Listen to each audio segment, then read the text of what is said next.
why the war is going on in DRC Congo. Mineral reached DRC Congo. We want to find out the leader of this M23 Rebel group. I know Africans and some persons out there don't like when it's mentioned a rebel group, but please, let's keep it that way for now.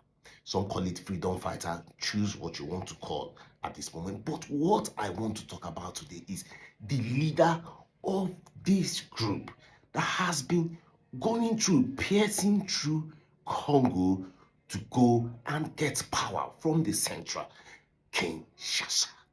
Now, who is this leader? Corneille Nangaa. Corneille Nangaa was born in Congo and he went to the University of Kinshasa.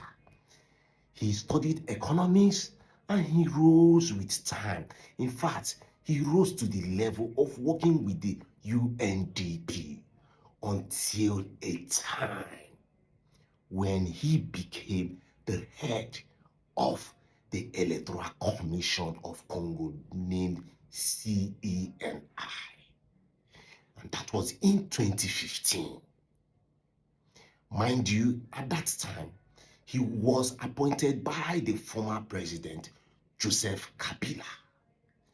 In 2016, it was time for Kabila to leave power to the next president.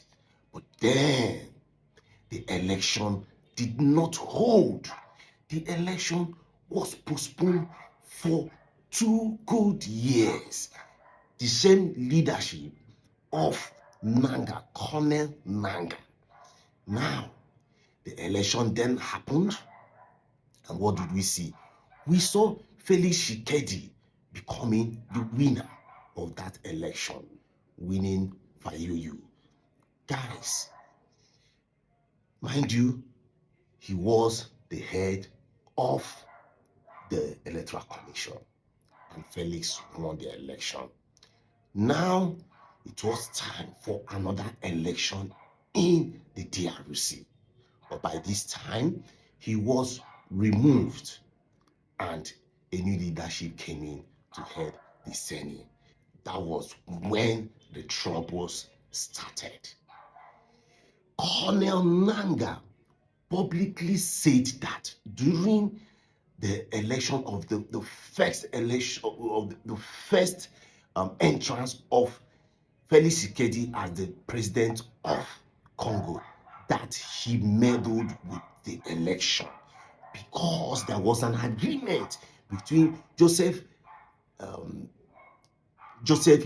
Kibali, right, and Felix, that they had an agreement. Mind you, these two, current president and the former president, were in the same party, and Corneille was part of this crime. Yes, I'll call it crime, that these two persons came together for an agreement against the rule of law. Corneille Nangaa was part of this process that brought in Felix as the president. He came out. This is his own account, mind you. And that was how the tensions between him and the current president started. Then he became the leader of AFC.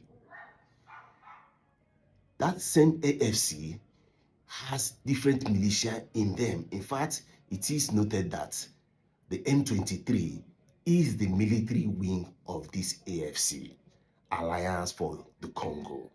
Now, we also understand that before this particular conflict broke out, the M23 and other militia groups has been given that passage for Rwanda to steal the natural resources. I will use the word steal. It has been proven and proven.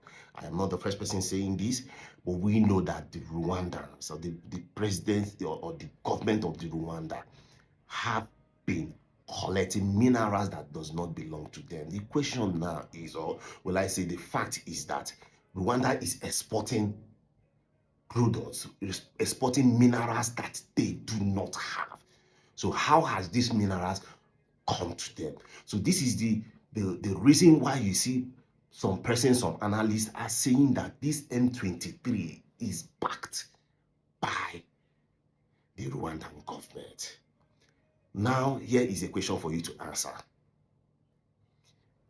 If eventually Corneille Nangaa gets to power, will he be doing this for his personal interest or the interest of the people of Congo who has suffered so much? You cannot have the minerals resources that you have, and you are down the ladder. You are one of the most poorest nation in the world. So it is for you to analyze on your own and ask yourself that question. Is Corneille Nangaa, the leader of the M23, doing this for his personal interest or for the interest of Congo? Thanks for watching. I'll see you on another episode.